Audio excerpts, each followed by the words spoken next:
Jadi kalian itu harus berhubungan badan dengan orang tanpa status. Anjir. Ada nenek-nenek nawarin, kalian udah punya pasangan belum? Anjir. Nggak ada, kenapa nek? Ya udah, kalian salah satu jadi pasangan saya, mau nggak? Jadi di pohon beringin besar itu ada air. Orang sana ngomongnya sendang. Kok banyak yang berbaris di situ? Tiba-tiba pada buka baju semuanya di situ. Anjir.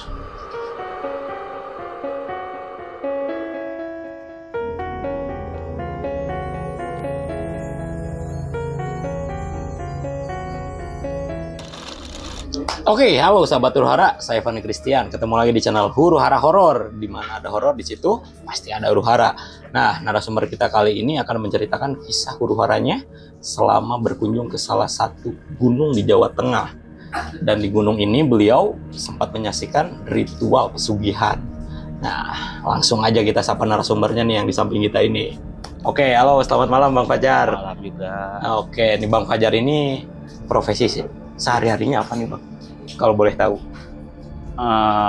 Influencer. Ini bisa dibilang Bang Fajar ini juga salah satu influencer dan konten kreator juga. Nanti TikToknya nanti ada di deskripsi. Nah, Bang Fajar berarti malam ini akan menceritakan pengalaman pada saat ke gunung itu. Oke, yang salah satu gunung di Jawa Tengah. Iya. Oke, nah sahabat Huru Hara, tanpa berlama-lama lagi, kita langsung aja ke ceritanya.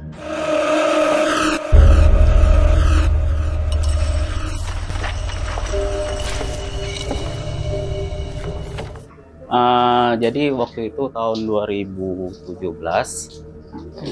sebenarnya rasa penasaran. Jadi di sana itu kan kerja, karena kami kerjanya di marketing, jadi banyak nemuin orang gitu, kesana kesini kan gitu kan. Jadi ada orang bilang ke kami, kalau kalian mau kaya, coba kalian ke gunung tersebut. Akhirnya penasaran ini. Jadi aku ini kan sering jalan sama teman juga yang dari asal daerahku juga gitu. Jadi pas penasaran itu berkunjunglah waktu siang hari ke sana. Jadi pas sampai di sana itu, pas baru sampai, pas banget ketemu sama si kuncennya ini. Jadi nanya, si kuncen ini nanya, tujuan kalian kesini apa? Enggak, mau main-main aja. Rugi kalau kesini kalau cuma main-main katanya. Kenapa kayak gitu? Kan kalian tahu di sini banyak orang yang berhasil, banyak yang sukses, mendapatkan kekayaan. Kayak gitu. Jadi kami nanya, jadi kalau untuk syarat-syarat untuk bisa sukses di sini itu gimana? Syaratnya mudah katanya. Jadi kalian itu harus berhubungan badan dengan orang tanpa status. Anjir. Jadi syaratnya?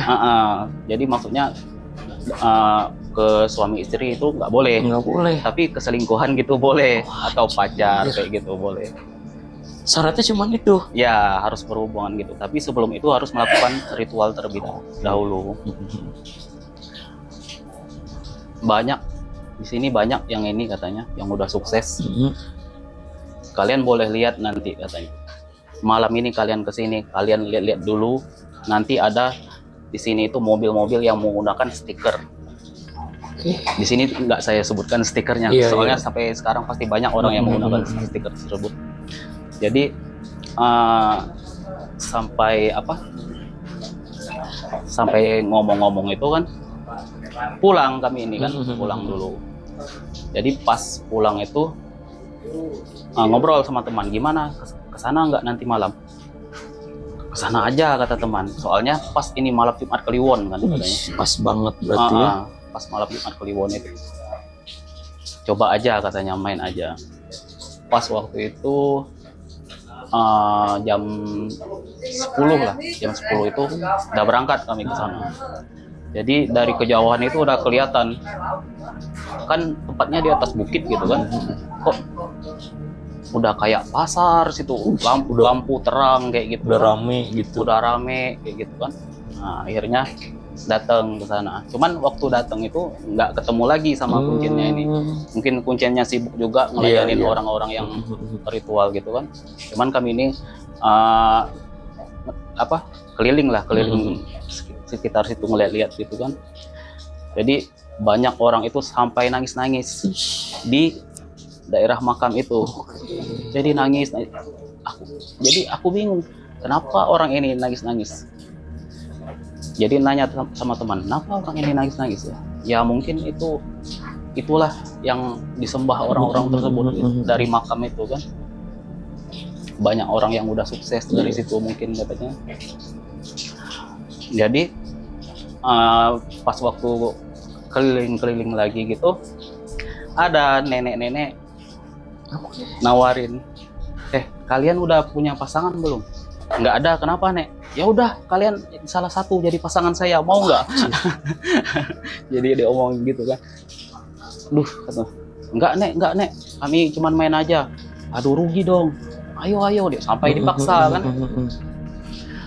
Terus kami lari dari nenek-nenek itu, nggak mau kan. Menghindar lah, soalnya dipaksa terus kan. Terus ada wanita juga, wanita seumuran nawarin juga kayak gitu kan. Ayo dong, nggak apa-apa salah satu dari kalian katanya. Tapi niat dalam hati ini emang aku nggak mau. Iya. Jadi aku tanya balik lagi sama teman ini kan, kamu benar-benar niat nggak? Enggak kok katanya kan, cuman ini penasaran aja katanya. Soalnya kan kita pendatang katanya. Jadi habis itu pas malamnya waktu udah jam 12 tepat lagi. Jadi ngelihat ke daerah kayak pohon beringin besar gitu. Jadi di pohon beringin besar itu ada air. Orang sana ngomongnya sendang.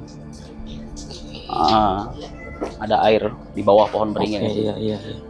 Tiba-tiba orang-orang kok banyak yang berbaris di situ. Jadi pasangan-pasangan lah gitu kan, cewek cowok cewek. Tiba-tiba pada buka baju semuanya di situ. Anjir. Kaget juga kan, wah kok bugil semuanya kan. Nah, ternyata katanya emang udah syaratnya emang harus kayak gitu. Jadi selain syaratnya tuh yang pertama selain berhubungan badan, selain sama yang ada status, tanpa status gitu.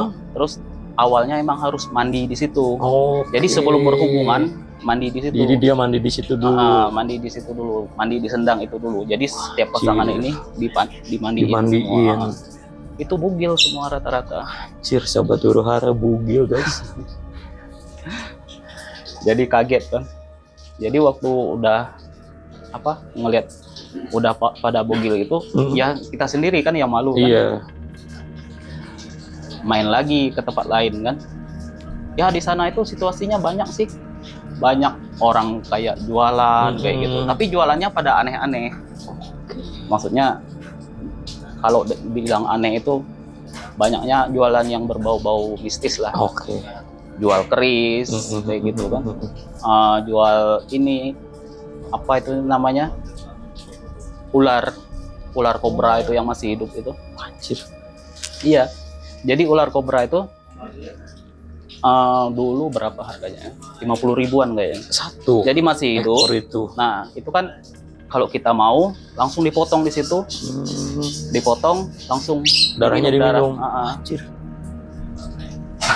Jadi jual di tempat gitu kan. Waktu itu enggak sih, kami enggak berani coba juga kan. Cuma jadi enggak sempat beli ular gitu. Orang-orang jual bunga banyak. Nah, sambil jalan-jalan lagi, kami itu ngelihat ke daerah parkiran dekat situ. Kok benar ya apa yang dibilang dari kuncen siang tadi? Jadi rata-rata mobil-mobil di situ itu menggunakan stiker itu. Ciri khasnya itu. Ciri khas. Jadi kalau orang udah pesugihan di situ, udah sukses, udah punya mobil, pasti menggunakan stiker itu. Stiker nama mungkin nama, gitu ya. Nama daerah itulah. Wah, ini ngeri nih. Jadi oh iya benar juga ya, berarti jadi aku bilang sama teman, berarti ini yang udah sukses. Iya katanya, pasti yang udah sukses katanya, soalnya udah berani pasang nama kayak gitu. Nah habis itu ngeliat orang itu sampai jam berapa, jam 2-an lah, udah pada sepi. Karena kan orang itu habis dimandiin tadi, udah melakukan ritual yang kedua berhubungan kan gitu kan. Cuman kalau berhubungan di sana itu, di sana emang udah ada tempat khusus. Jadi disediain tempat. Emang udah ada disediain tempat. Saya pikir ya dari sini ya di outdoor gitu. Enggak. Oh ternyata ada roomnya, kalau kata roomnya ya. Jadi emang disewakan di sana. Gila. Jadi emang disewakan di sana itu tempat kalau berhubungan kayak gitu. Anjir, soalnya saya baru denger nih Bang Fajar ya. Ada suatu pesugihan sahabat huru hara. Syaratnya itu emang gampang. Jadi menguntungkan bagi yang bujang mungkin ya. Kalau untuk yang agak punya keluarga mungkin agak susah juga, karena emang berhubungan badannya itu harus sama yang orang lain gitu istilahnya ya, tanpa status gitu. Oke. Anjir, ngeri sih ini ya. Berarti nggak kebayang setiap ini rame banget tuh tempat kayaknya ya. Jadi di situ emang diwajibkan harus setiap malam Jumat Kliwon. Oke, diwajibkan. Jadi kalau malam biasa itu nggak boleh. Oh, jadi emang ada hari-hari tertentu mungkin. Hari-hari tertentu. Oke. Malam Jumat Kliwon pasti rame. Harus di situ. Di situ jadi kami ini pulang karena emang dari hati nggak ada niat kan. Oke, karena emang penasaran gitu. Penasaran aja. Jadi pas pulang ke rumah, pas paginya besok kerja, ketemu sama teman. Jadi teman ini ngajak gitu, ayo main katanya. Kemana? Ke rumah temanku katanya. Nah, jadi pas main ke rumah temannya ini, udah dari luar rumah ini temannya temanku ini lihat kami itu. Kalian habis dari mana katanya. Kenapa Pak? Aku bilang kayak gitu. Ini ada ular kok di belakang kalian itu, gelap semua itu aura kalian itu katanya. Lah nggak kemana-mana Pak, kami bilang gitu. Jangan bohong katanya, itu udah kelihatan aura kalian itu katanya. Jadi ketahuan. Tiba-tiba rupanya yang temanku ini punya temannya seorang paranormal gitu. Kayak orang bisa gitu ya. Lihat. Barulah ngaku kami ini bahwa kami itu pernah ke gunung tersebut. Di situ dimarahin sih. Ini terakhir ya, jangan ke situ lagi katanya. Jadi kalian itu nggak boleh lagi ke situ. Jadi punya cerita dulu katanya di daerah sini itu ada tetangga juga katanya. Jadi tetangganya itu benar-benar gitu melakukan pesugihan tersebut. Jadi pas melakukan pesugihan tersebut emang kaya gitu, diberi kekayaan, sukses, punya rumah, punya mobil. Cuma si demit yang berarti ada dampaknya juga. Dampak dari demit yang pesugihan ini, dia ini ngambil katanya anaknya dulu. Jadi dia punya dua anak waktu itu, yang orang pesugihan itu. Pertama anak yang paling kecil, sakit nggak jelas sakitnya, tiba-tiba meninggal dunia. Setelah itu anak yang pertama lagi. Nggak lama, selang waktu itu katanya sekitar 3 bulanan. 3 bulan meninggal lagi.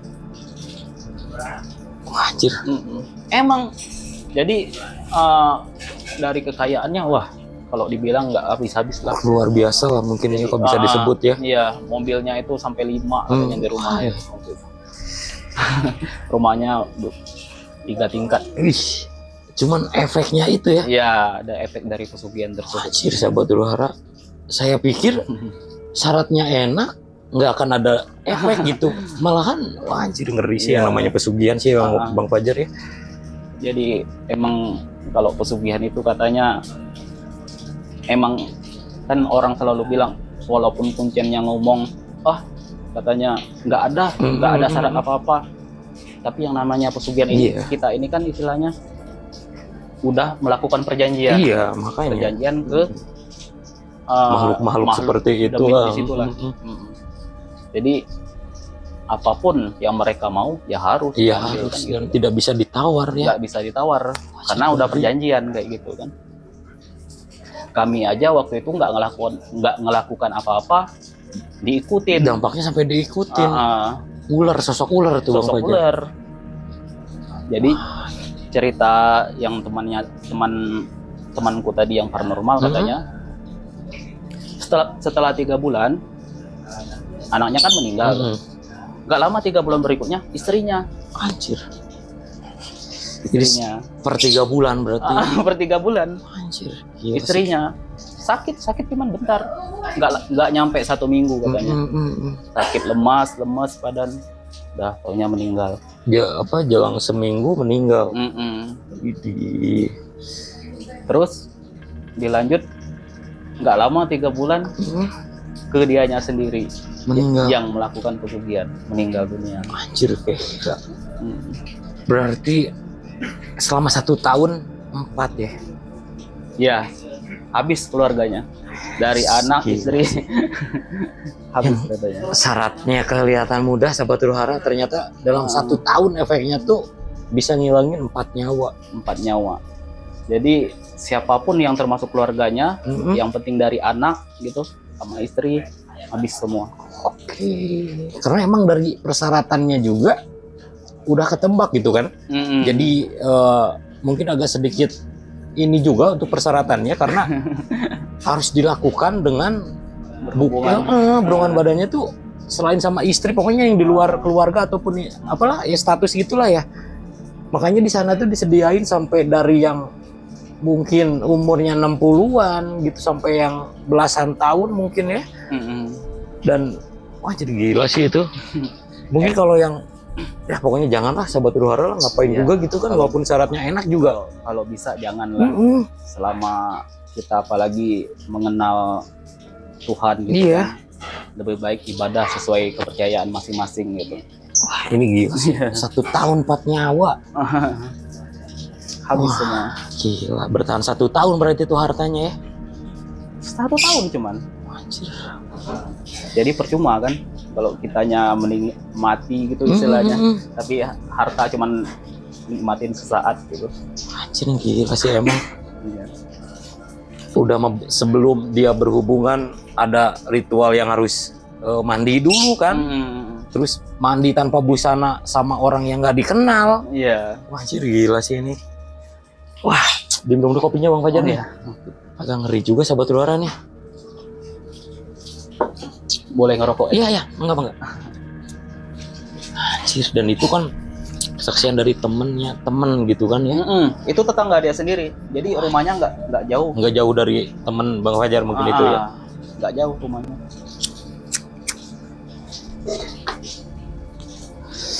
Nah itu kita balik lagi ke sosok ular yang ngikutin itu dan pada akhirnya gimana nih tuh Bang Fajar? Balik ke situ lagi, katanya kalian ini harus mandi katanya. Mandi di air masjid. Mandi di situ katanya. Ya udah, akhirnya kami pergi ke situ gitu kan, ke masjid, mandi di situ. Ini total ada berapa orang tuh Bang Fajar yang? 2 orang. Cuma 2 orang? Soalnya kan kami berangkat tadi berdua. Jadi berdua mandi di masjid di daerah situ mungkin ya? Termasuk masjid besar lah. Oke. Masjid Agung gitu. Dan mungkin setelah selesai, apakah langsung pulang atau balik lagi ke rumah? Jadi pas itu balik lagi ke rumah temanku ini. Nah ini udah bersih katanya, dikatain gitu kan. Kalian ini udah bersih, tolong ya sampai anak cucu kalian pun jangan lagi ke sana katanya. Oke. Jadi diperingatkan seperti itu kan. Karena emang ngeri juga karena apa orang yang penasaran pun sampai diikutin yang tidak melakukan kan gitu kan istilahnya. Iya. Apalagi melakukan. Iya. Wah, gila. Ngeri sih itu. Dan apa untungnya tuh Sahabat Huru Hara, Bang Fajar tuh main ke teman Bang Fajar gitu kan. Iya. Coba kalau misalkan nggak ke situ, mungkin sampai hari ini juga ngikutin tuh ular kayaknya Bang. Sampai sekarang mungkin. Ngeri sih. Nggak tahu. Untungnya yang teman saya ini kan paranormal gitu, jadi dia bisa melihat aura kayak gitu kan. Tapi yang temannya Bang Fajar yang paranormal ini dia sempat ngejelasin nggak bahwa si makhluk ularnya itu mungkin ular besar, terus apakah badannya ular atau ke atasnya perempuan atau laki-laki? Badannya ular, kepalanya manusia. Anjir. Siluman bisa berarti ya, ya.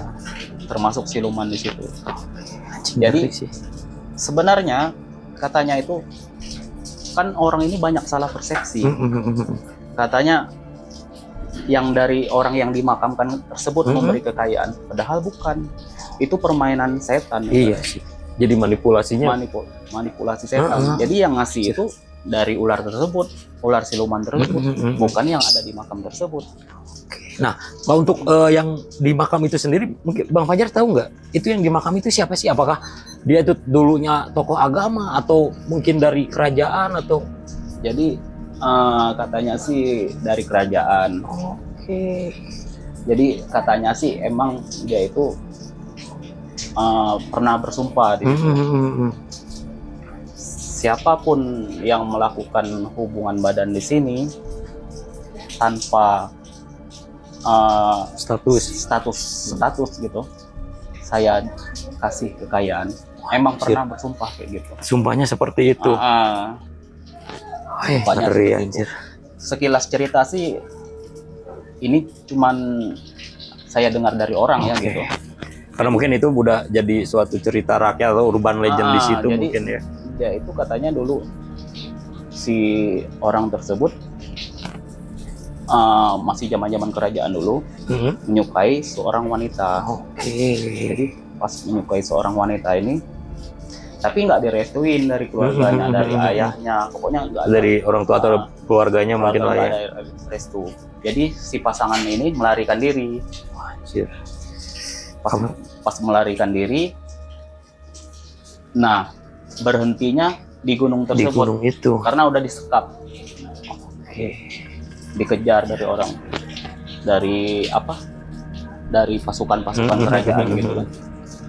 Dibunuhnya di situ. Dibunuh di situ. Ya pas dibunuh itu udah mau meninggal itu. Ya itu dia sempat mengucap sumpah itu. Dan hasilnya ya sampai sekarang. Pokoknya sampai sekarang ada mobil yang bergambar stiker net gitu, Sahabat Huru Hara, itu pasti dari situ. Iya. Dan itu pun nggak satu atau dua mobil ya Bang Fajar ya? Banyak. Wah, dulu waktu ngeri sih. Kayaknya waktu melihat di sana itu 20-an mobil aja lebih. Itu udah jadi community kalau untuk anak-anak sekarang mungkin ya. Iya. Terus itu ada grup WA-nya tuh Sahabat Huru Hara. Wah, jadi ngeri sih. Pokoknya ada yang berlambangkan stiker, thread, pasti aja dari situ. Jadi itu yang sukses mungkin ya Bang Fajar ya. Sukses. Jadi kata si paranormal tersebut ngomong juga waktu itu kan. Itu yang kalian lihat itu kalau udah pesugihan itu jangan harap kalian mobil beneran itu. Itu beda itu. Anjir. Ada apa sosok ular yang dinaikin itu. Jadi kalian itu selama di dunia itu emang diberi kebebasan dari keenakan inilah gitu, harta duniawi gitu kan. Tapi kalian udah meninggal, kalian harus jadi kasarnya babu dia. Oke, budak-budaknya mereka kan gitu. Jadi pada saat dia hidup mungkin mereka yang jadi budak mungkin kan gitu kan ya. Istilahnya pas jadi begitu ada dia balik lagi. Ngeri sih. Gua mah anjir persyaratannya oke juga tapi dampaknya keluarga mati sih. Anjir, pikir dua kali lah. Iya. Ngeri. Oke, nih Bang Fajar kan tadi itu kan Bang Fajar sama teman tuh kan sempat melihat mobil yang udah banyak stikernya gitu kan. Berarti kan itu dalam tanda kutip kan mereka tuh udah pada sukses gitu kan. Nah, itu kan kenapa sih masih pada ke situ gitu? Apakah selain ritual yang sebelum mereka jalankan, kalau misalkan sudah sukses itu, apakah ada ritual lain yang harus dijalankan juga? Nah, jadi di situ saya sih karena saya tidak melakukan gitu ya, saya kurang paham. Cuman menurut kuncen ini, orang yang udah sukses di situ, ya mereka harus wajib ke situ lagi. Jadi mereka itu mandi di sendang tersebut, tapi tidak bertukar pasangan lagi. Jadi pasangan yang awal mereka yang mereka ritual itu. Mereka ritual itu di situ. Oke, berarti walaupun udah sukses juga dia masih wajib. Apakah di hari-hari tertentu juga sama itu? Sama, di hari malam Jumat Kliwon kayak gitu.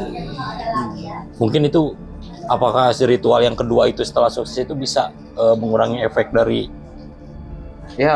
tumbal itu mungkin ya? Mungkin saja, karena dari cerita teman tadi yang tetangganya itu, karena kan di situ dari keluarganya habis itu nggak nyampe 1 tahun kan, mungkin dia tidak balik ke situ lagi kan, ada kemungkinan seperti itu. Dan mungkin yang udah sukses dan balik lagi ke situ, ya istilahnya mereka itu mandi, ya boleh dikatakan memperpanjang nyawa lah. Memperpanjang nyawa ya. Anjir, ngeri sih sahabat udara. Ternyata tadi yang tetangganya temannya Bang Fajar itu ada kemungkinan dia nggak balik ke situ lagi. Jadi mungkin pikirannya dia udah sukses gitu kan, udah ada ini, ya udahlah ngapain juga ke sana lagi gitu kan. Tahu mah efek dari itu ada tumbal yang menanti dia pasti, gitu. Jadi dari teman ini juga bilang kan, yang paranormal tersebut bilang, apapun pesugihan itu, yang namanya pesugihan itu nggak ada yang minta tumbal, nggak ada yang nggak minta tumbal. Pasti nggak ada yang gratis lah gitu istilahnya. Pasti dia minta barter gitu kan. Pasti. Dan itu pun nyawa. Taruhannya nyawa. Anjir, ngeri sih. Dan ini Bang Fajar kebetulan juga dari kita tim Huru Hara juga salah satu dari kita tim ada yang pernah ke sana juga. Jadi walaupun dia udah pernah ke sana, penasaran sama kayak Bang Fajar, dia tidak melakukan pesugihan itu. Cuman mungkin ya setelah beliau cerita, dengar-dengar, kalaupun kita nemu uang di jalan atau enggak pas perjalanan ke gunung, mungkin ada turis atau orang yang sengaja untuk ngebuang uang dalam tas itu, terus ada yang nemu dia dibuka tasnya itu uang, itu agak hati-hati juga untuk sahabat Huru Hara, karena emang kita nemu uang di jalan, kita ambil uangnya, ya nggak lama, 3 hari atau 1 minggu nyawa kita yang diambil. Karena itu termasuk uang persembahan juga kan. Ngeri sih itu. Makanya untuk sahabat Huru Hara di rumah nih, hati-hati kalau misalkan ada yang nemu uang gitu. Kalau misalkan ya 100-200 sih ya itu rezeki, tapi kan kalau udah 1 gepok atau 1 tas ya itu mungkin bisa ditanyakan dahulu. Ya apalagi daerah-daerah kayak gunung kayak gitu kan. Apalagi itu kan, aduh, tempat kita hiking mana ada sih uang uang sengaja dibuang gitu kan. Pasti semua juga penuh tanda tanya gitu. Uang diambil, dibawa pulang, 3 hari kemudian hilang. Oke nih Bang Fajar nih, saya dengar nih, kebetulan kan saya juga kenal sama istri Bang Fajar nih. Istri Bang Fajar tuh pernah bilang kalau Bang Fajar tuh agak sensitif nih. Mungkin bukan agak ya, apa ya bisa disebutnya, mungkin peka lah. Punya sixth sense gitu. Padahal kan kalau dulu kan mungkin nggak ada gitu kan. Apa ke hal-hal yang seperti ini gitu. Tapi kenapa sih kok bisa lebih peka dan sensitif gitu Bang Fajar? Dari awal ceritanya tuh gimana sih? Merokok dulu ya. Oke, biar agak nyantai mungkin Bang Fajarnya kita suruh ngerokok dulu. Jadi gini ya, sebenarnya semenjak aku nikah sama istri itu, sebenarnya mukjizat lah. Dikatakan mukjizat kenapa? Yang dulunya aku itu ya walaupun aku beragama Islam, tapi jauh istilahnya dari ibadah, jauh dari ya perbuatan agama itu aku sangat jauh. Jadi waktu ya dari istri sendiri kan sering kayak ngonten kayak gitu kan. Nah di situ itu waktu ngonten itu dia pernah pas lagi live gitu tiba-tiba ini apa dadanya ini sakit, mau mual, muntah kayak gitu kan. Dan aku di situ nggak bisa apa-apa. Sholat aku juga nggak pernah, bacaan apa-apa pun aku nggak tahu. Iya. Kan. Nah di situ aku mulai berpikir, berarti aku harus bisa. Soalnya dari istri aku sering konten. Kita nggak tahu energi negatif itu dari serangan orang mana, dari mana kan kita nggak tahu kan kayak gitu kan. Tiba-tiba aja kayak istri aku yang dulunya itu tiba-tiba sakit, lagi-lagi enak-enak sakit kayak gitu kan. Nah di situ ya belajar. Jadi di situ akhirnya aku mencari guru dan aku belajar dan alhamdulillah sampai sekarang dari istri pun aku bisa ngobatin kayak gitu kan. Kalau dia apa merasa pusing kepala atau gimana ataupun biasanya sering kesurupan.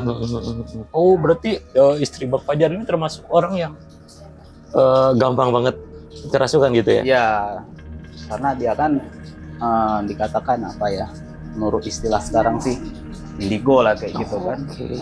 Atau tulang wangi lah. Termasuk mungkin kalau kota bahasa sekarangnya mah ya indigo mungkin ya Bang Fajar ya. Indigo kayak gitu. Nah jadi seperti itu. Jadi berarti saya harus mengimbangin dia dong. Kayak gitu. Saya harus ngobatin dia apapun itu istilahnya. Jadi intinya Bang Fajar tuh harus backup istri Bang Fajar tuh harus bener-bener oke, karena kan apa berurusan sama yang di luar alam kita gitu kan Bang ya. Tapi ada baiknya setelah saya menjalankan itu semua dari sholat, alhamdulillah saya rutin kayak gitu. Akhirnya saya bisa berbenah lah. Sobat Huru Hara, ternyata awal asal muasalnya Bang Fajar peka atau lebih sensitif ini ya satu niatnya ya untuk ngejaga istrinya karena istrinya beliau kan kebetulan bisa disebut indigo juga dan sering konten juga ya Bang Fajar ya. Itu di YouTube atau di TikTok. Di TikTok. Mungkin kalau untuk ada nama TikToknya mungkin Ayu Indigo. Ayu Indigo. Nah, di kontennya itu ngebahas apa itu Bang Fajar? Kalau di situ paling kan dia kayak apa ya, baca karakter, baca-baca gitu. aura gitu. Aura kayak gitu. Nah, ini untuk Sobat Huru Hara nih cocok nih. Kalau misalkan mau dibaca auranya atau saya itu seperti apa sih gitu atau saya itu punya pendamping atau enggak. Nah, mungkin nanti bisa saksiin di TikToknya istrinya Bang Fajar nih. Namanya Ayu Indigo, nanti mungkin ada di deskripsi. Oke nih Bang Fajar, terakhir nih, mungkin ada pesan-pesan buat Sobat Huru Hara di rumah mungkin. Jadi untuk pesan dari kisah pesugihan tadi, selama kita hidup itu kan jangan sampailah kita masuk ke ranah pesugihan tersebut. Walaupun orang mengatakan gitu, oh tidak ada tumbal, tidak ada tumbalnya, mengatakan oh tumbalnya cuman kayak yang pesugihan di gunung tersebut, oh cuman berhubungan badan. Mungkin kita berpikir wah enak cuman kayak gitu, tapi dibalik itu semua ada yang harus diambil dari nyawa kayak gitu kan. Betul. Jadi saya sarankan lebih baik mengabdilah ke Tuhan masing-masing kayak gitu. Di situ pasti nanti dikasih kok apa yang kita mau. Iya betul Bang Fajar. Selagi kita berdoa dan berusaha terus ya Bang Fajar. Oke nih Sobat Huru Hara, ini satu pesan yang sangat bagus. Berarti dari intinya pesan Bang Fajar ini ya apapun pesugihannya, apapun syaratnya, mau susah mau gampang mungkin gitu ya, tetap janganlah, lebih baik jangan. Mending kita berdoa, beribadah dan berusaha juga tetap. Kalau agak lambat mungkin ya itu prosesnya gitu. Pokoknya gitulah, pokoknya jangan stop pesugihan, stop judi online juga nih yang suka pada judi online kan masih banyak nih Bang Fajar ya. Tolong itulah merusak masa depan Anda, keluarga gitu. Oke, akhir kata Bang Fajar terima kasih nih sudah mau ngeluangin waktu di Huru Hara Horor nih. Nah untuk Sobat Huru Hara, demikian pengalaman cerita dari Bang Fajar. Akhir kata saya Fandi Christian pamit dan Bang Fajar pamit. Bye.